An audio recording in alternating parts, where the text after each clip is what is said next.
നമസ്കാരം. ഇറാനെതിരെ കടൽ യുദ്ധം തീർത്ത് ട്രംപ്. ഇറാന്റെ തിരിച്ചടിയിൽ തളർന്നു വീണ് അമേരിക്ക.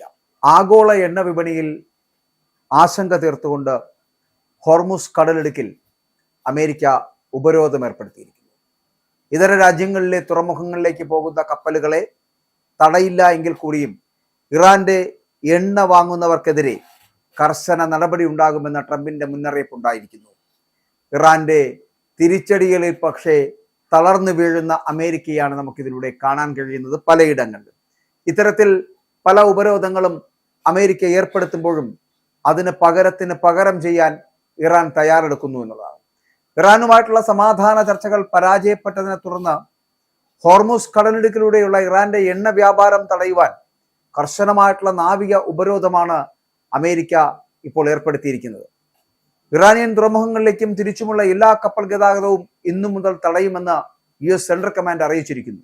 ആഗോള എണ്ണ വ്യാപാരത്തിന്റെ അഞ്ചിലൊന്നും കടന്നുപോകുന്ന തന്ത്രപ്രധാനമായിട്ടുള്ള ഹോർമുസ് കടലിടുക്കിൽ ഉപരോധം വരുന്നത് വരും ദിവസങ്ങളിൽ ലോക സമ്പദ് വ്യവസ്ഥയെ വലിയ തോതിൽ ബാധിക്കുവാൻ സാധ്യതയുണ്ട് എന്നുള്ള കാര്യത്തിൽ തർക്കമില്ല.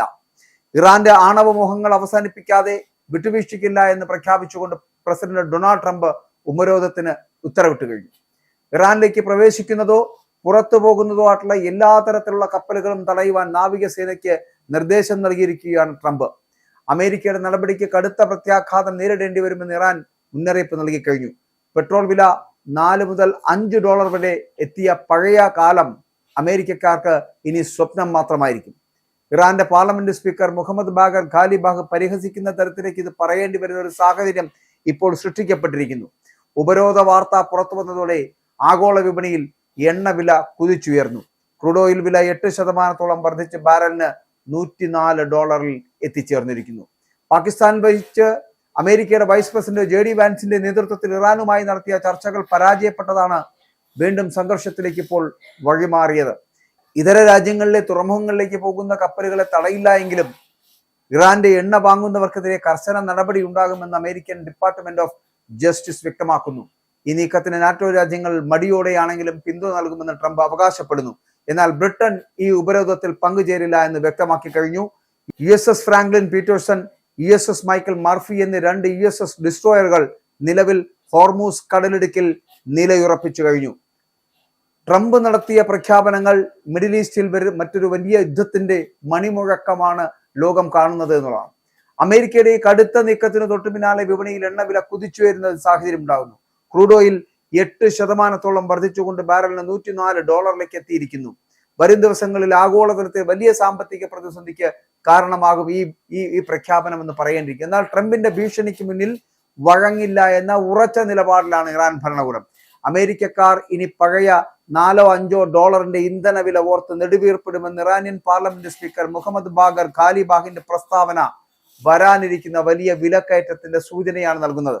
വെറും ട്വീറ്റുകൾ കൊണ്ടോ സങ്കല്പ പദ്ധതികൾ കൊണ്ടോ ഇറാനെ സമ്മർദ്ദത്തിലാക്കാമെന്ന് ആരും കരുതേണ്ട എന്നും തങ്ങളുടെ കൈവശം ഇനിയും പ്രയോഗിക്കാത്ത കരുത്തുറ്റ ആയുധങ്ങൾ ഉണ്ട് എന്നും ഇറാന്റെ പരമോന്നത നേതാവായിട്ടുള്ള മൊയ്സബ ഖമേനി ആഞ്ഞടിക്കുകയും ചെയ്യുന്നു. ഇറാന്റെ നാവികശേഷി പകുതിയിലേറെ തകർത്തുവെന്നാണ് അമേരിക്ക അവകാശപ്പെടുന്നത്. എന്നാൽ കടലിടുക്കിന്റെ ഭൂപ്രകൃതി നന്നായി അറിയാവുന്ന ഇറാന്റെ ചെറിയ ആക്രമണ ബോട്ടുകൾ ഇപ്പോഴും US കപ്പലുകൾക്ക് വലിയ ഭീഷണിയാണ് എന്നുള്ളതാണ്. ആഗോള എണ്ണ വ്യാപാരത്തിന്റെ 1/5 കടന്നു പോകുന്ന ഈ തന്ത്രപ്രധാനമായിട്ടുള്ള പാതയിൽ ഉപരോധം വരുന്നതോടെ സൗദി അറേബ്യ, ഇറാഖ്, കുവൈത്ത് തുടങ്ങിയ രാജ്യങ്ങളിൽ നിന്നുള്ള തിരക്ക് നീക്കത്തെ അടക്കം ഇത് പരോക്ഷമായി ബാധിക്കുവാനിടയുണ്ട്. നാറ്റോ രാജ്യങ്ങൾ ഈ നീക്കത്തെ പിന്തുണയ്ക്കുമെന്ന് ട്രംപ് പറയുമ്പോഴും ബ്രിട്ടൻ ഉൾപ്പെടെയുള്ള രാജ്യങ്ങൾ അമേരിക്കയുടെ ഉപരോധത്തിൽ പങ്കാളികളാകില്ല എന്ന നിലപാട് സ്വീകരിച്ചിരിക്കുന്നു. ബ്രിട്ടീഷ് പ്രധാനമന്ത്രി കെയർ സ്റ്റാർമറെ ഹിറ്റ്ലറോട് മൃദു സമീപനം സ്വീകരിച്ച നെവിൽ ചെമ്പർലൈനോടാണ് ട്രംപ് ഉപമിച്ചത്. ഇറാന്റെ ആണവ മോഹങ്ങൾ തകർക്കാതെ ഈ ഉപരോധം പിൻവലിക്കില്ല എന്നുള്ള വാശിയിലാണ് വൈറ്റ് ഹൗസ്. സംഘർഷം രൂക്ഷമായതോടെ ഗൾഫ് മേഖലയിൽ വിന്യസിച്ചിരിക്കുന്ന USS Franklin Peterson, USS Michael Murphy എന്നീ ഡിസ്ട്രോയറുകൾ അതീവ ജാഗ്രതയിലാണ്. കാരണം ഇറാനെതിരെയുള്ള കടൽ യുദ്ധം തീർത്ത് ട്രംപ് മുന്നോട്ട് പോകുമ്പോൾ അതേ കടൽ യുദ്ധം തന്നെയായിരിക്കും, അല്ലെങ്കിൽ കപ്പൽ യുദ്ധം തന്നെയായിരിക്കും ഇറാൻ തിരിച്ചടിക്കപ്പെടുന്നത്. അത്തരത്തിൽ ഇറാന്റെ തിരിച്ചടിയിൽ മുമ്പും തളർന്നു വീണുപോയിട്ടുള്ള അമേരിക്ക ഇനിയുള്ള ഇറാന്റെ തിരിച്ചടികളിലും തകർന്ന് തരിപ്പണമാകുമെന്നുള്ള കാര്യത്തിൽ സംശയമേ ഇല്ല.